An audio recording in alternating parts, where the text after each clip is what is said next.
और अब सत्ता में हमारी अगली खबर उन सभी न्यूज़ मित्रों के लिए है जिनके घर में बच्चे या टीनेजर्स हैं, मोबाइल है, कंप्यूटर है या लैपटॉप है और हाई स्पीड वाला इंटरनेट कनेक्शन भी है।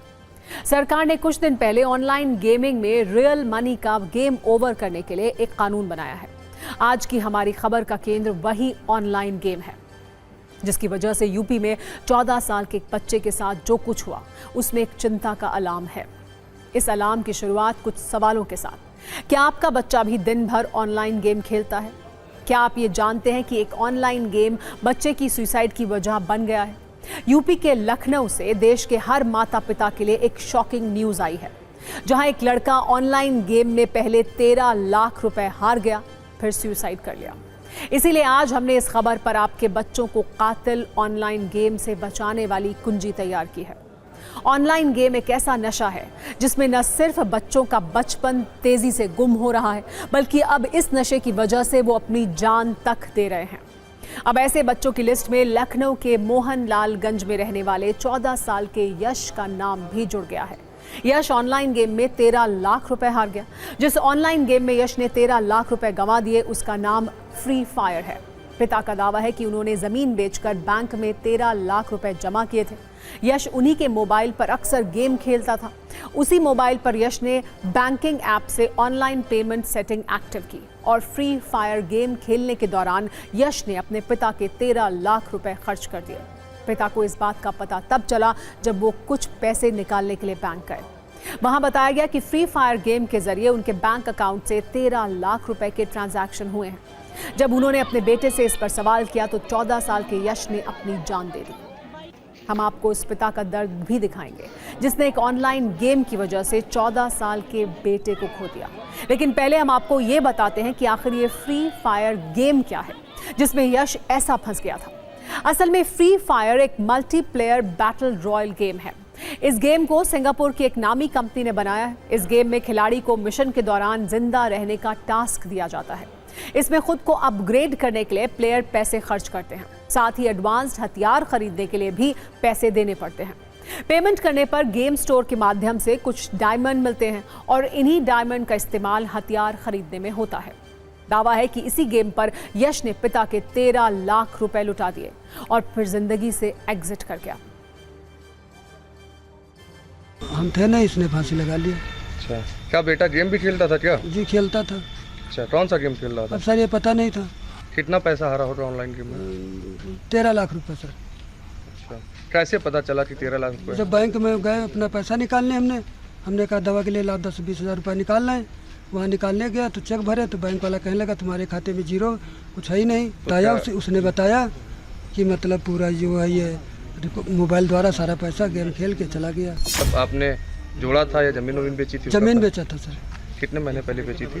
सर 2 साल हो गया सर। आज क्या जब आपको पता चला उसके बाद डांटा था आपने? कोई बात नहीं किया। हमने कोचिंग पढ़ रहे थे, कोचिंग पे आए, हमने इतनी बात कहा। हमने कहा भैया, मतलब ऐसे ही बोलते रहे उनका, ये लोग तो फिर डांट देते रहे, लेकिन हमने कभी डांटा नहीं। हमने कहा भैया ये काम बड़ा ख़राब की नहीं हो जो आज हमारे जेब पैसा तक नहीं, सब जुआ खेल रहा है बेटा। बस इतनी बात करके हमने बैठ गए। आज यूपी के एक छोटे से गांव से आई ये खबर देश के हर माता पिता को सावधान कर रही है। उन्हें न सिर्फ ये ध्यान देने की ज़रूरत है कि उनका बच्चा मोबाइल पर क्या कर रहा है, बल्कि बच्चे को मोबाइल देते वक्त उसमें कुछ ऐसी सेटिंग्स भी करनी ज़रूरी हैं जिससे उनके साथ ऐसी कोई घटना ना हो। जैसे मोबाइल पर बैंकिंग ऐप, यूपीआई ऐप्स के लिए बायोमेट्रिक लॉक को लगा सकते हैं। बैंक खातों के लिए मजबूत पासवर्ड या ऐसे कोड का प्रयोग करें जो बच्चे आसानी से ना खोल सकें। इसके अलावा मोबाइल में ऑटो सेव पासवर्ड सेटिंग को डिसेबल कर दें जिससे कोई ऐप या साइट अपने आप न खुल जाए। इसके अलावा मोबाइल नंबर से लिंक बैंक खातों की लिमिट सेट कर दें जिससे अगर नुकसान होता भी है तो वो कम हो। और इसके अलावा मोबाइल में इन ऐप परचेसेस फीचर को ब्लॉक रख सकते हैं। लेकिन यश के पिता ने ये सपने में भी नहीं सोचा होगा कि उनके साथ कुछ ऐसा हो सकता है। वो अपने बच्चे को मोबाइल देते थे, लेकिन अगर उन्हें ये खबर भी रहती कि यश उस मोबाइल पर क्या कर रहा है तो शायद ये घटना नहीं होती। बच्चा फ्री फायर खेलता था, उसी में थोड़ा सा पैसा लगाता था, लालच मिलता गया। लड़का वहाँ से आया कोचिंग से और यहाँ फांसी लगा लिया। फिर बहुत फ्रॉड है, साइबर कैफे में जो भी बच्चा फंस जाता है लालच दे देते हैं उसको फंसा लेते हैं। और बच्चा तो गया, पैसा ही चला गया, जान भी चली गई।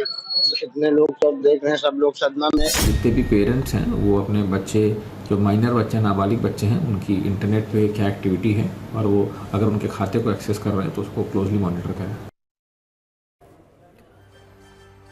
आज ऑनलाइन गेमिंग पर हम आपको सत्ता का एक नंबर गेम भी दिखाते हैं, जिससे आपको ये पता चलेगा कि ऑनलाइन गेम के नशे में देश के युवा किस तरह से नुकसान का सामना कर रहे हैं।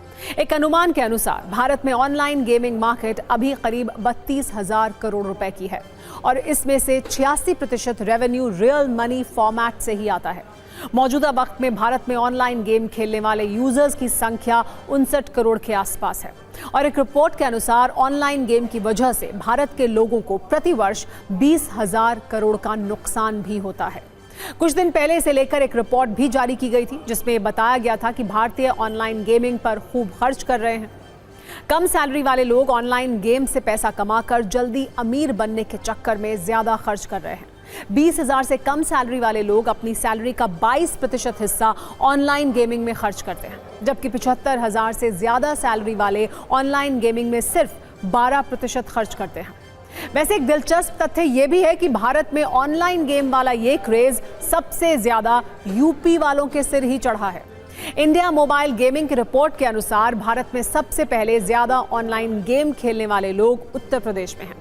इसके बाद दूसरा नंबर महाराष्ट्र का है, जबकि तीसरे नंबर पर राजस्थान और फिर चौथे नंबर पर बिहार का नाम है। लेकिन ऑनलाइन गेमिंग के इफेक्ट खतरनाक है और इससे अपने बच्चों को बचाने की जरूरत है।